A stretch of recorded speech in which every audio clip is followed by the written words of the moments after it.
J'aimerais dire d'abord deux mots de l'idée centrale de notre épistémologie génétique, parce qu'elle est presque toujours mal comprise. Les uns me prennent pour un empiriste, et même pour un néo-behavioriste, comme l'a fait Berlin, parce que je soutiens que la connaissance part de l'action exercée sur les objets. Or, une action sur les objets, c'est pas du tout la même chose que tirer la connaissance des objets eux-mêmes. Il y a donc là une première confusion. Les autres me trouvent au contraire néo-maturationnistes ou même innéistes, étant donné que je fais appel à l'action du sujet.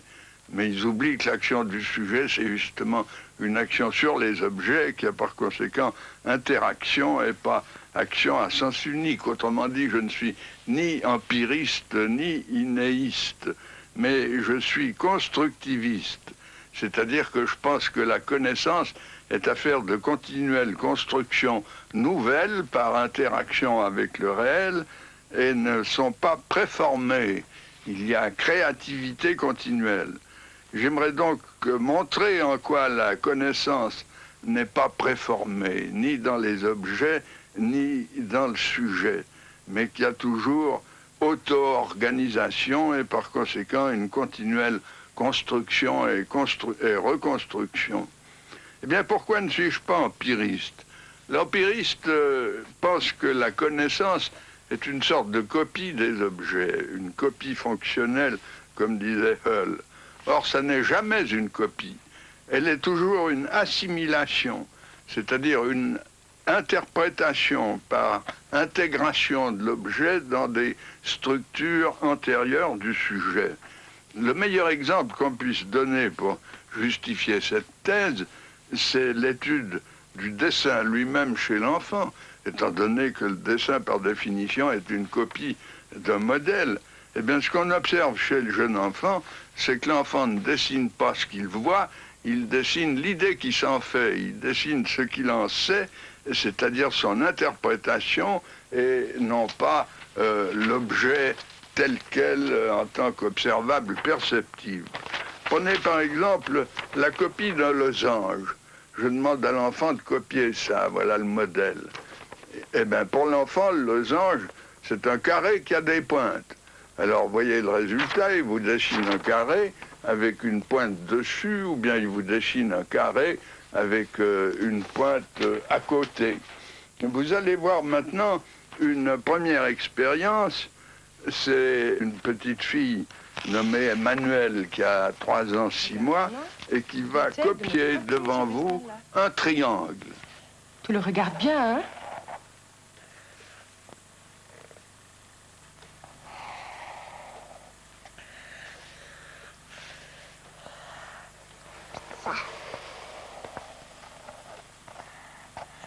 Comme ça? Après, des petits coins, là. Des petites quoi? Des petits coins, toi, ici. Ah, oui. Ce triangle, elle le conçoit comme une sorte de carré auquel elle rajoute 3 pointes. Des pointes qui sont d'ailleurs arrondies et pas pointues, mais qui représentent dans son esprit, elle le dit, 3 pointes. Autrement dit, critique de l'empirisme, la connaissance n'est jamais uniquement moulée sur les observables, elle ne consiste pas en observables purs, mais toujours en interprétation par assimilation à des structures préalables. D'autre part, pourquoi ne suis-je pas innéiste ou a prioriste? Eh bien, prenez l'histoire des sciences. Toute l'histoire des mathématiques est une construction continuelle. En partant des nombres naturels, 1, 2, 3, 4, il a fallu des siècles pour construire l'ensemble des nombres entiers avec les négatifs. En partant des rationnels, il a fallu attendre jusqu'à Pythagore pour découvrir les irrationnels. Ça signifie que ces connaissances ont été construites. Elles ne sont pas préformées. Si on les croyait préformées, comme le pense Chomsky avec sa candeur biologique, eh bien, il faudrait penser que les mathématiques sont déjà là d'une manière implicite ou innée chez le bébé, mais pas seulement chez le bébé, chez l'animal, il faudrait remonter jusqu'aux invertébrés et aux protozoaires pour y voir la source des mathématiques. En réalité, les mathématiques, chez l'enfant, on y assiste d'un jour à l'autre, sont sans cesse construites par les actions du sujet. Elles procèdent à partir de la coordination des actions du sujet, de la logique de l'action du sujet. Et alors, de ce point de vue, il lui faut tout construire. Et même les choses qui nous paraissent les plus évidentes pour nous, il doit les construire. Je vous donnerai un petit exemple, ou plutôt vous allez assister à l'expérience avec un enfant. On montre à un enfant une ficelle qui présente cette configuration. On lui demande ce qui se passe si on tire de ce côté-là. Ben, il comprend très bien que si on allonge de ce côté, on va raccourcir de ce côté. Apparemment, il a tout compris. Mais si vous lui demandez est-ce que la longueur totale est la même dans les deux figures, ou bien la même que dans l'objet témoin que vous allez voir dans l'expérience qu'on va faire à l'instant, eh bien il nie la conservation. Ça n'est pas la même longueur totale, quand même il a compris une partie de la transformation. Eh bien que même une conservation aussi élémentaire ne soit construite que vers 7 ou 8 ans, vous montre combien il y a d'écart entre l'inné d'un côté et puis ce qui est peu à peu élaboré, construit, organisé par le sujet. Là. Et on coupe là. Voilà, on coupe. Si on coupe là, il sera la même chose longue? Oui. Tu es bien d'accord? Voilà. Alors, écoute-moi. Maintenant, les deux ficelles, elles sont la même chose longue. D'accord. Alors, celle-là, on la laisse là. Et puis, écoute-moi bien. Si maintenant je tire cette ficelle comme ça, qu'est-ce qui va se passer? Celle-ci, elle sera grande, et celle-ci, elle sera petite. Où est-ce qu'elle sera petite? Et puis où est-ce qu'elle sera grande? D'accord. Là, elle sera grande et là, elle sera petite. Bon, alors on le fait? Oui. Voilà. Est-ce que c'est juste? Bien. Maintenant, dis-moi. La ficelle, depuis ce bout-là jusqu'à ce bout-là, est-ce qu'elle est encore la même chose longue que celle-là ou est-ce qu'elle n'est pas la même chose longue que celle-là? Pas la même chose longue que celle-là. Elle n'est pas la même chose longue que celle-là. D'accord. Et si celle-là, on la remet comme elle était avant, comment ce sera si on tire de nouveau ici? Celle-ci sera comme celle-ci. Celle-ci sera comme celle-ci. Et puis où est-ce qu'il y aura un grand côté? Là. Oui, et où est-ce qu'il y aura un petit côté? Là. D'accord. Alors on tire, comme ça. Et puis maintenant, la ficelle depuis ce bout jusqu'à ce bout. Est-ce qu'elle est la même chose longue que celle-là? Oui? Oui. D'accord. Et si on tire encore une fois? Voilà, comme ça. Est-ce qu'elles sont la même chose longue toutes les deux? Non. Non. Disons maintenant quelques mots des structures opératoires. J'entends par là des systèmes de transformation exécutés par le sujet, donc le prolongement des actions du sujet, mais de transformations qui peuvent se composer entre elles et donner un système fermé. Exemple, une classification ou bien une sériation dont vous verrez tout à l'heure un exemple expérimental, ou bien une table à double entrée, ou tout ce que vous voulez. Et pour ce qui est des opérations, je les définirai comme des transformations ou actions du sujet et qui peuvent être retournées, qui sont réversibles. Exemple, l'addition, dont l'inverse est la soustraction. Or, nous avons étudié longuement les structures dès les stades des avant le langage et à partir du langage. Une objection continuelle qu'on nous fait, et surtout chez les anglo-saxons, c'est que la structure n'existe que dans l'esprit de l'observateur, du psychologue, et que la structure n'est pas comme telle dans l'esprit de l'enfant. Eh bien, à cela, j'ai une réponse qui me paraît bonne, c'est que je définis la structure comme étant ce que l'enfant sait faire et non pas ce qu'il en pense. Il ne fait pas du tout lui-même une théorie de la structure, bien entendu, mais il exécute des actions Et nous constatons, nous, que ce qu'il sait faire dans ses actions est bien coordonné et surtout que cela lui permet d'en tirer par déduction des conséquences auxquelles il n'avait pas pensé, comme nous allons le voir tout à l'heure à propos de la sériation. Autrement dit, la structure, c'est en fait un ensemble de pouvoirs coordonnés que le sujet a acquis et dont le théoricien peut formuler les lois d'une manière abstraite, mais dans l'esprit de l'enfant, ça n'a rien d'abstrait, ça n'a même rien de théorique, c'est l'ensemble de ces pouvoirs coordonnés entre eux. Nous allons constater, d'abord voir comment se constitue une structure qu'est la sériation. Regarde, Barbara. C'est des bâtons. T'es d'accord que c'est des bâtons? Oui. Ça fait comme un escalier. D'accord? Alors, je vais te donner ces bâtons-là et tu vas essayer de me les mettre ensemble pour que ça fasse un escalier. Hein? Tu les mets là, d'accord? Voilà.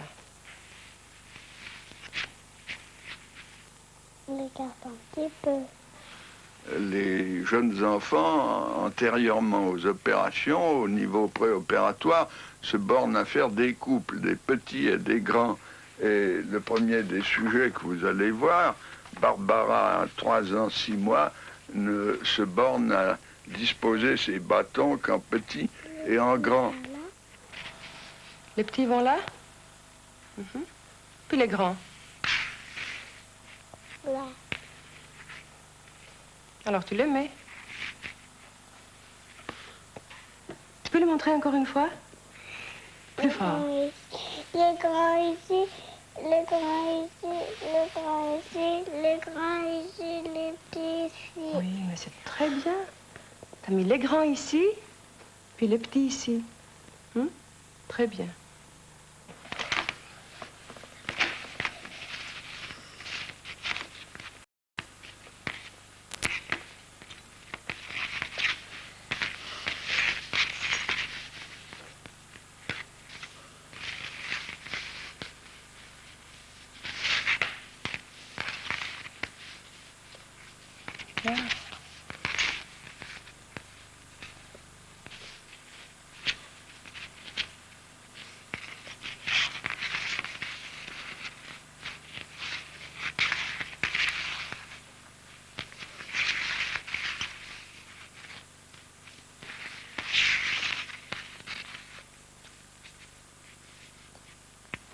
Mathieu, qui a 6 ans, 5 mois, aboutit par tâtonnement, par essai-erreur, à une sériation correcte, en partant du plus grand pour arriver au plus petit. Il n'a pas un programme au moment où il commence à construire sa série. Il se rapproche donc de la structure sans l'avoir encore atteinte. Très bien. Il est fini. Comment t'as fait? Il suffit de prendre la plus petite jusqu'à la plus grande. Elle est où la plus petite? Celle-ci. Celle-ci. Puis la plus grande. Celle-ci. Ouais. Je vais d'abord voir se mettre debout pour voir si lequel est le plus grand.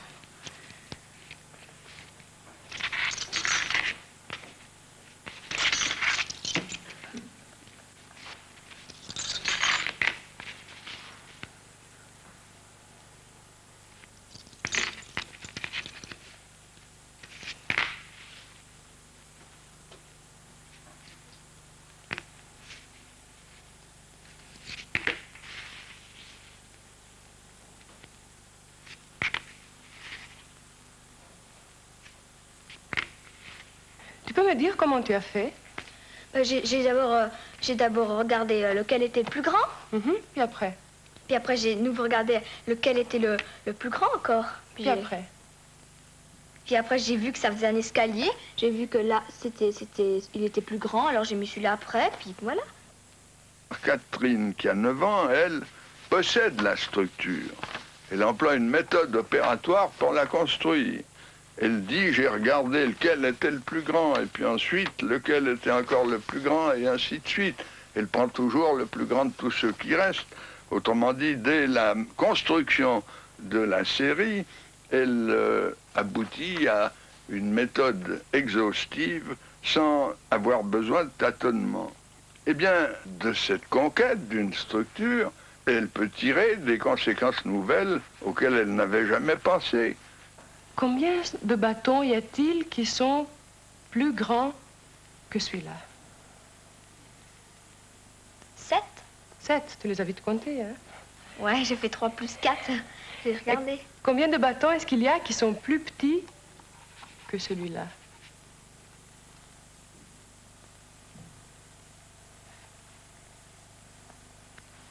7 aussi? 7 aussi, comment tu sais? Parce que... T'as pas compté quand Non, j'ai pas compté. Mais c'est facile à savoir, puisqu'il y en a... Non, il y en a 7 dans ce sens, puis c'est facile, il y en a 7 dans l'autre, puisque ça c'est le même, c'est la même chose. Comme vous venez de voir, on lui demande combien il y a d'éléments plus grands que le plus petit, et elle les compte, et ensuite on cache et on lui demande combien il y a d'éléments plus petits que le plus grand. Elle n'a pas besoin de les compter, elle déduit tout de suite que ce sont les mêmes, et elle répond 7 comme elle avait compté 7 dans l'autre sens.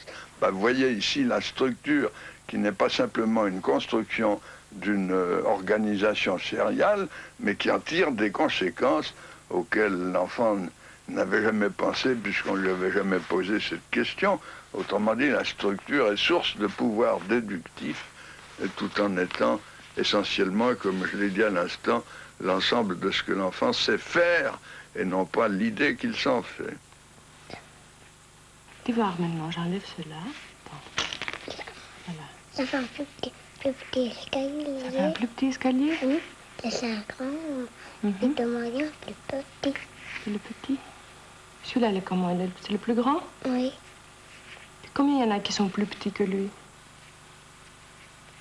Tu peux le compter? 4. 4? Oui. 4 qui sont plus petits que le plus grand? Non, 3. 3? Et puis celui-là, c'est le plus petit? Oui. D'accord. Tu vois, Renaud, combien il y en a qui sont plus grands que lui? 1. 1? Je vois pas. Tu vois pas. Tu peux me dire sans voir? Je sais pas. Je sais pas, alors on va les compter. Combien il y en a qui sont plus grands que lui? Que celui-là? Tous. Vous constatez au contraire que le jeune sujet qui s'appelle Renaud et qui n'a que 4 ans est incapable de répondre à cette question dont la réponse nous paraît si évidente, elle apparaissait à Catherine, qui ne comprend pas, même qu'il n'y a que 4 éléments dans sa sériation, qu'il y a 3 plus grands que le plus petit et que réciproquement, il y a 3 plus petits que le plus grand.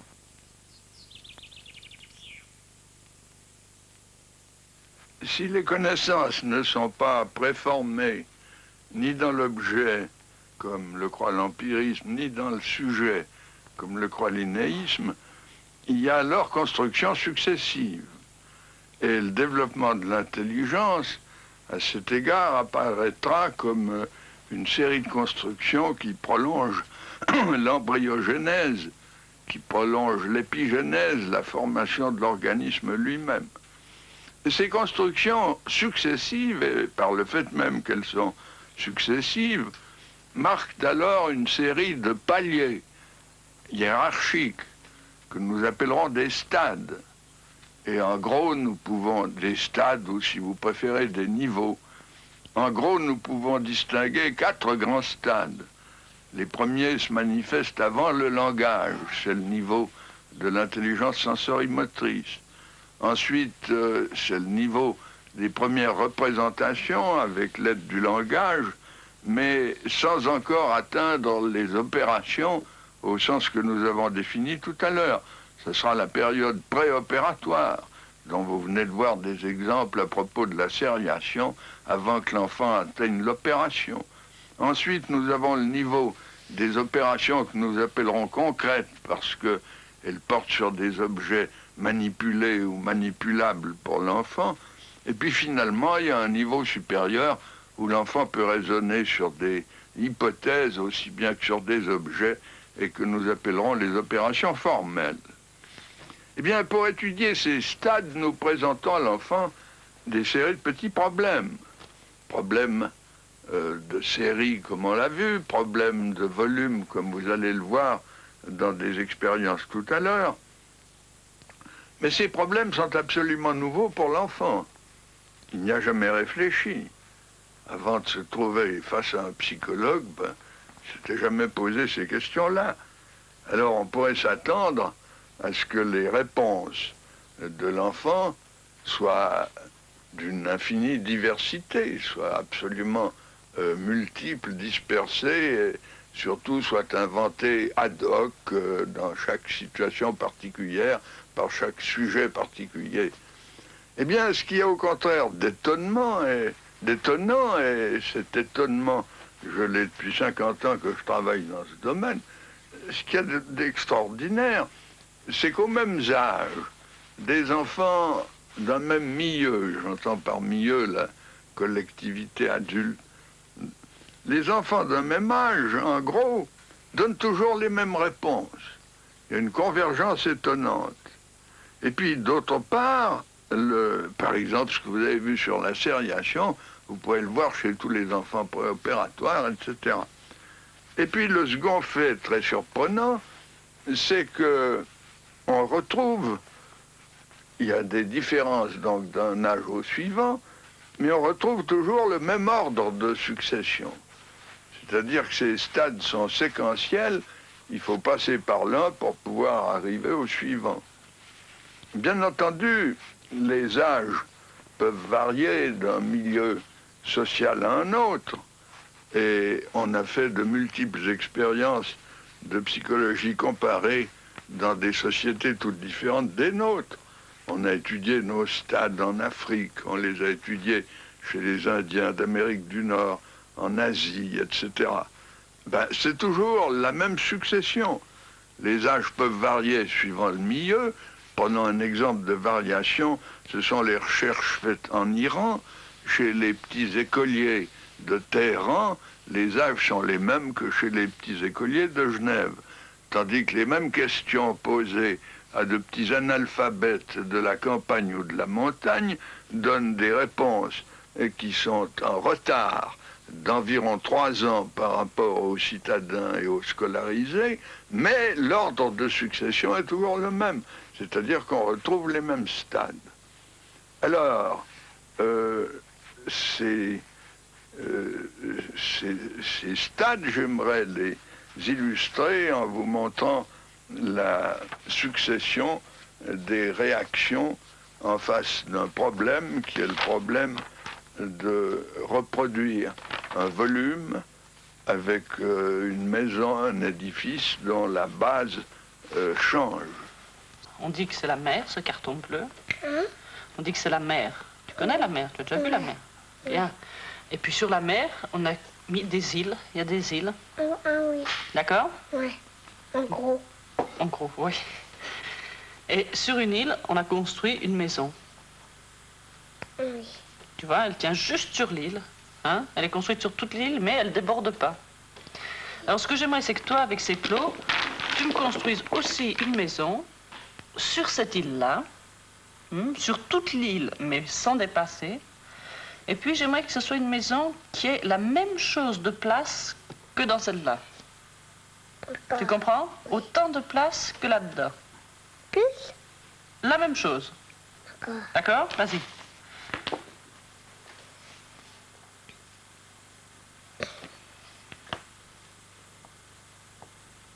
On peut plus y mettre. Si, ça va.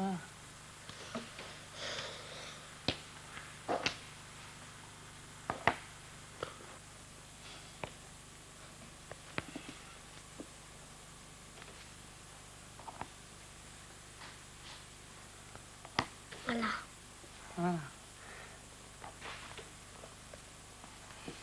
C'est la même maison? Il y a la même chose de place dans les deux maisons? Oui. Tu es sûr? Oui. Comment tu sais? Parce que je vois. Comment tu vois? Tu peux porter celui-là, c'est sa tête. Tu peux le prendre? Montre-moi bien, moi je vois pas bien.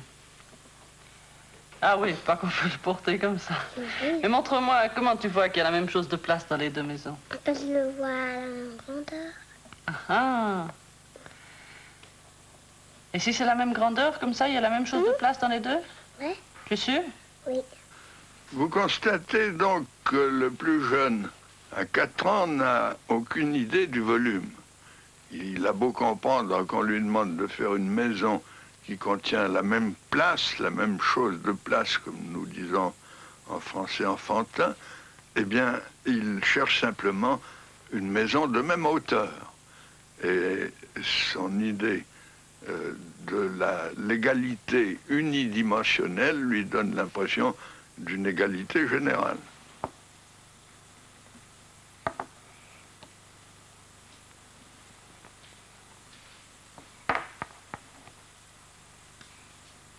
Voilà. Alors, il faut qu'il y ait la même chose de place dans la maison que tu construis que dans celle-là. Plus haut encore. Comme tu veux, comme tu crois. Est-ce que tu crois qu'il y a la même chose de place ou est-ce qu'il y a plus de place là ou bien plus de place là? Plus de place là. Voilà. Alors, il faut faire encore de la place, il faut construire encore, il faut monter encore. Il faut qu'il y ait la même chose de place.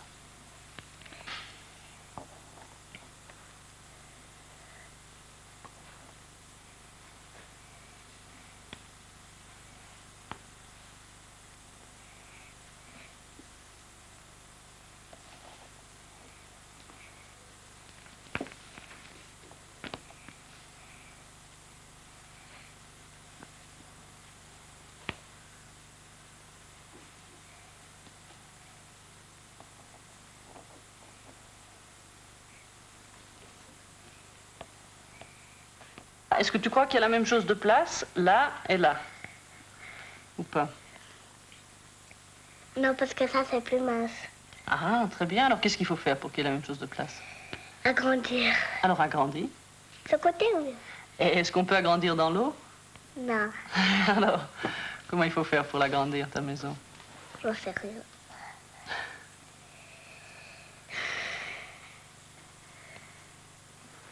Tu m'as dit tout à l'heure, il n'y a pas la même chose de place dans ces deux maisons. Non. Où est-ce qu'il y a le plus de place? D'accord. Alors, il faut faire encore de la place dans l'autre maison? Ouais. Alors, comment tu peux faire? Alors, je donne des plots et puis tu construis encore. Alors par-dessus? Oui? Tu veux? Ouais. Alors, vas-y.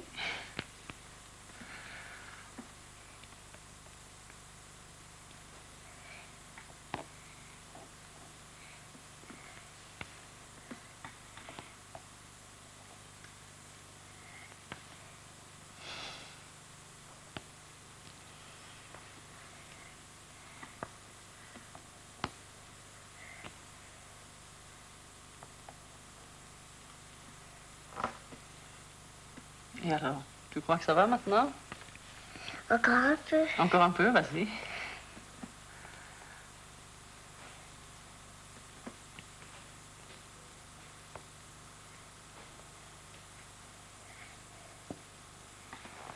Je t'aide peut-être. Je suis pas très à droite, mais voilà. Tu veux encore en mettre ou tu crois que ça suffit? Ça suffit. Ça suffit? Il y a la même chose de place maintenant dans les deux maisons? Oui. Comment tu sais ça? Tu peux m'expliquer comment tu le sais? Mais tu es sûr qu'il y a la même chose de place ou tu es pas tout à fait sûr? Pas tout à fait. Pas tout à fait sûr. Pourquoi tu crois qu'il y a la même chose de place? Qu'est-ce qui te fait penser ça? Parce que c'est assez haut. La petite Irène, qui a 5 ans et dont vous venez d'entendre les réponses, hésite au contraire beaucoup, ce qui est probablement l'indice qu'elle change de stade. Elle dépasse la hauteur du modèle. Elle comprend que le même volume, c'est pas la même hauteur.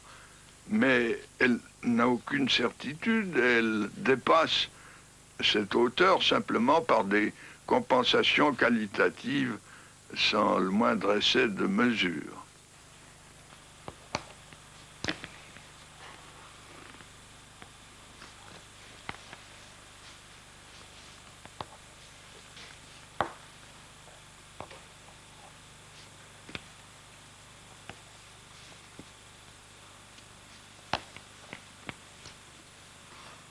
Voilà. Voilà. D'accord, on va le mettre bien droit pour pas qu'il tombe. Alors, il y a la même chose de place que dans celui-là? Je pense. Moi, je voudrais que tu sois sûr. Donc,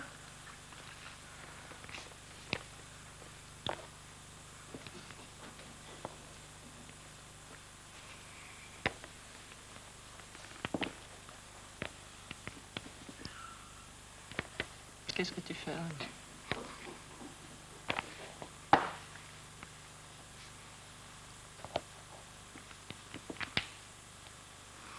voilà, je suis sûre. Comme ça, tu es sûr? D'accord. Comment tu es sûr? Qu'est-ce que tu as fait là, juste là, maintenant, pour être sûr? Bah ça fait exactement la bonne dimension de ce carré. Oui?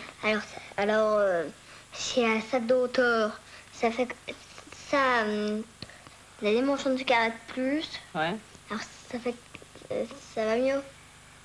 Alors, ce que tu veux dire, si j'ai bien compris, c'est la même hauteur, Non, c'est d'abord, et puis après, la même dimension que le carré par-dessus? Ouais.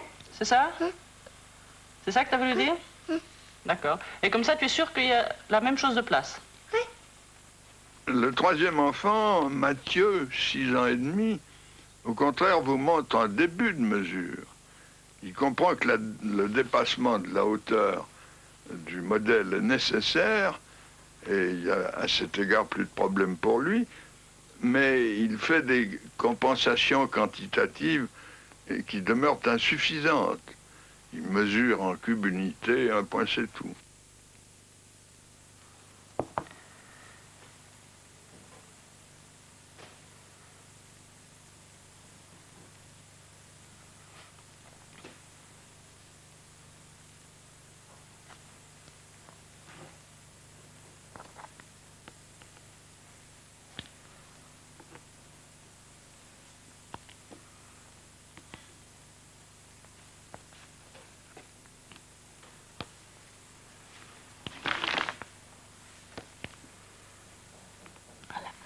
Il y a la même chose de place dans les deux maisons? Il me semble. Il te semble. D'accord. Comment tu as fait pour savoir? Ben là, il y a 3 lignes. Puis j'ai regardé les lignes. Attends, où est-ce qu'il y a 3 lignes? Explique-moi. Là, 1, 2, 3. D'accord, c'est les grandes lignes là. Il y en a 3. Et Puis puis? là, je peux les mettre. Oui, montre-le de ce côté peut-être. Là. Voilà, c'est les 3 mêmes. Puis là, il y a 3 lignes en dessus. Puis je peux les mettre. Oui. Tu peux me montrer les lignes en dessus? Tu peux les mettre? C'est les 3 dernières? Oui, mets-en une. Voilà, d'accord. Alors les 3 dernières, c'est ces 3 lignes-là. Ouais. Et puis, autrement, les premières, c'est pour faire la même hauteur que la maison. D'accord. Et puis comme ça, tu es sûr que qu'il y a la même chose de place dans les deux Non, maisons? parce que là, j'ai pas fait toutes les faces. Ah, alors, Faut que j'en mette 3 de plus. 3 de plus.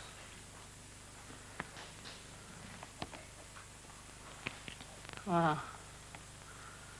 Qu'est-ce qui représente ces 3 de plus? Tu peux me montrer sur celle-là ce qui représente? Par exemple, celui-là.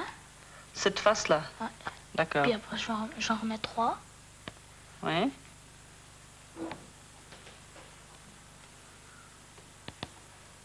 Après, exemple, cette face. Cette face. Alors, tu as déjà lesquelles qui sont faites? Celle-là, celle-là, celle-là. Oui, d'accord. Non, plus que celle-là. D'accord.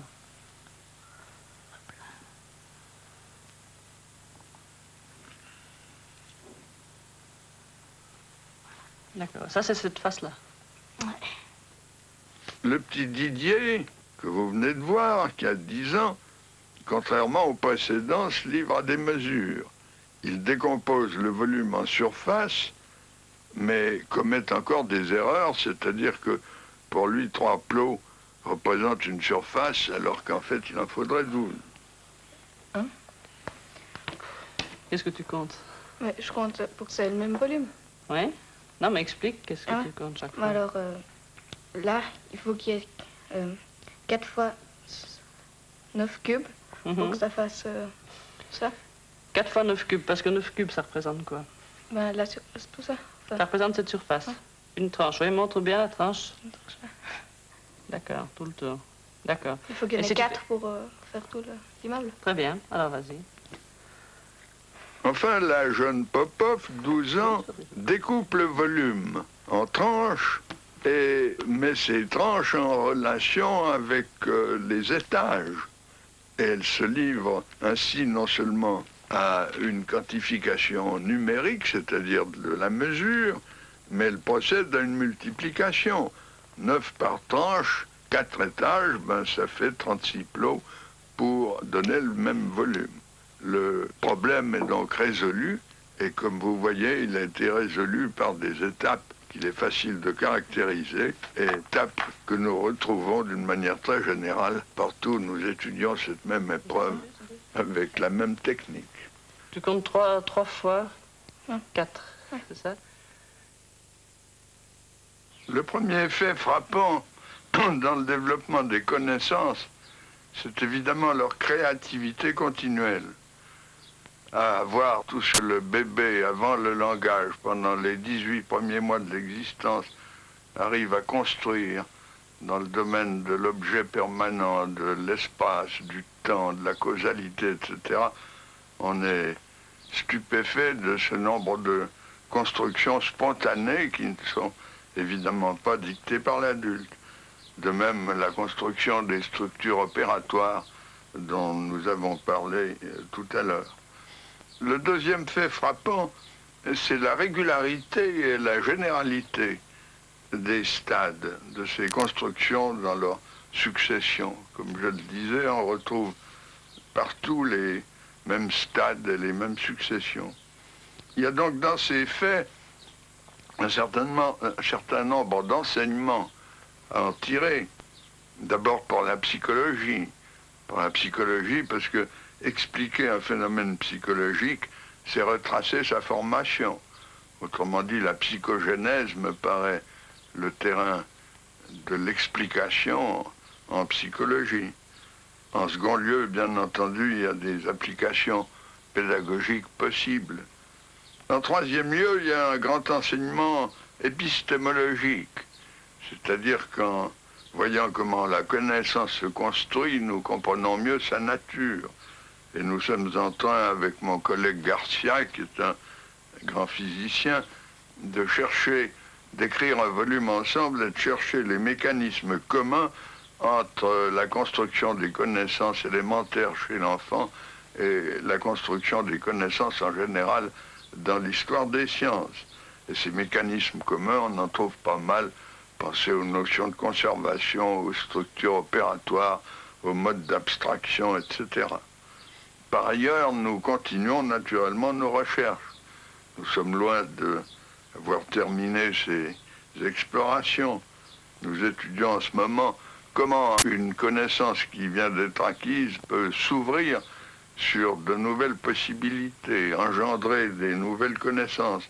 Et nous étudions par ailleurs comment ces nouvelles connaissances finissent par devenir nécessaires, c'est-à-dire comment s'élabore la nécessité logique et logico-mathématique.